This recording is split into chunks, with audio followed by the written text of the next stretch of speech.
महाराज जी, अभी तक कोई गुरु नहीं बना पाया। जितना संत महात्माओं को सुना है और समझा है, उससे इतना समझ आया है कि जब क्षमता हो जाएगी तब गुरु जी अपने आप मिल जाएंगे। परंतु अभी तक जितना समझ आता है संत जनों की सत्संग सुनने के बाद प्रयास करते हैं, परंतु जब कुछ प्रश्न आते हैं मन में तो उसका जवाब नहीं मिल पाता, तो समझ नहीं आता कि सही रास्ते पर हूँ भी या नहीं। एक सबसे बड़ा डर ये है ऐसा कि देखो, सत्संग यदि सुनते हो तो मुझे लगता है किसी भी प्रश्न का ऐसा कोई स्वरूप नहीं जिसका उत्तर संतों की वाणी में ना हो। अगर आप एक सत्संग ध्यान से सुन लेंगे तो समाधान सब प्रश्नों को मिल जाएगा। क्योंकि प्रश्न तभी तक उदय होते हैं जब तक भजन नहीं होता, और भजन है तो प्रश्न के लिए अब कोई जगह नहीं रह गई है।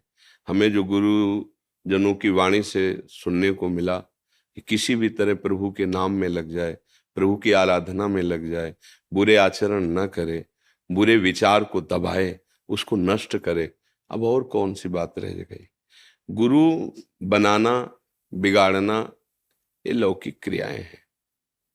गुरु बनाया नहीं जाता, उनकी बात मान लो वही गुरु हो गई, वही परम पद में पहुंचा देगी। सब कुछ कर लिया हमने, हम गुरु की बात नहीं मान रहे तो क्या कल्याण हो जाएगा क्या?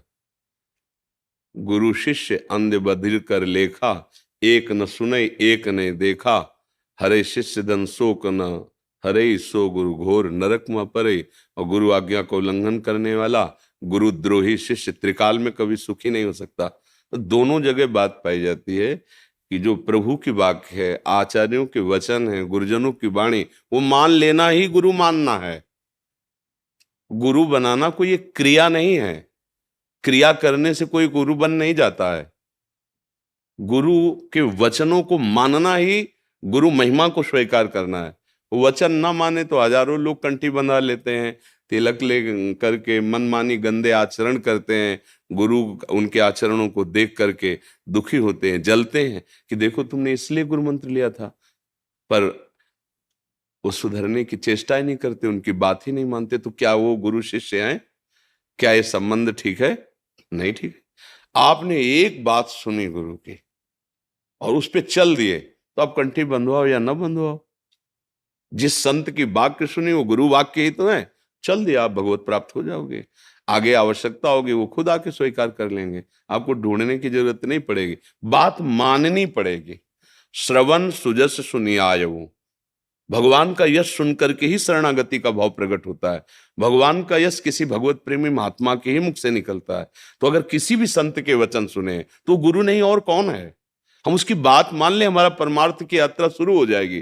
फिर प्रगट में आके जो उनको लीला करनी हो खुद स्वीकार कर लेंगे।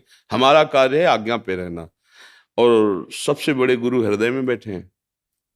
आप उनकी आज्ञा पालन कीजिए।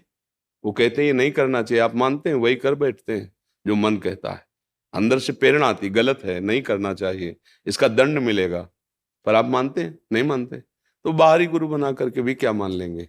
ऐसे ही है, लाखों लोग शिष्य बन जाते हैं। गुरु बनाना बहुत सरल है, लेकिन गुरु की मानना यही खास बात है। गुरु मानने वाले तो हजारों मिल जाएंगे, लेकिन गुरु की मानने वाला कोई बिरला ही होता है, और वो बिरला भगवत प्राप्ति निश्चित कर लेता है। गुरु की कहाँ मानते हैं, बिल्कुल।